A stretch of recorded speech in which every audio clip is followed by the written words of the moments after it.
So guys, good morning. So may tanong tayo galing kay Ma'am Janet. Kapag ba natanggal yung melasma, hindi na ba siya babalik forever? Sana masagot. Problem ko din kasi ang melasma. Naiinis din kasi ako kasi ang dami ko nang nasubukan na rejuvenating set. Ako ma'am, tanong din yan ng karamihan.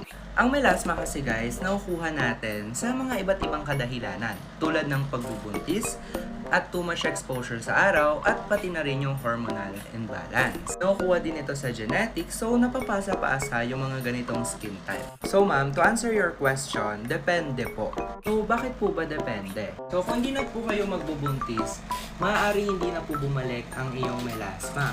Kaya guys, advisable na continuous tayo gumamit ng sunscreen natin ng Mistisa para maiwasan natin yung mga ganong cases. Kaya naman guys, advisable and super advisable no, kapag bumili tayo ng Mistisa Melasma Rejuvenating Set at natanggal na yung mga pekas natin dito, is gumamit pa rin tayo nito kahit clear na yung face natin. Bakit ba? Kasi guys, hindi lang siya basta melasma remover, no? It can help our skin na maging more healthy and ma-maintain yung nasimulan natin.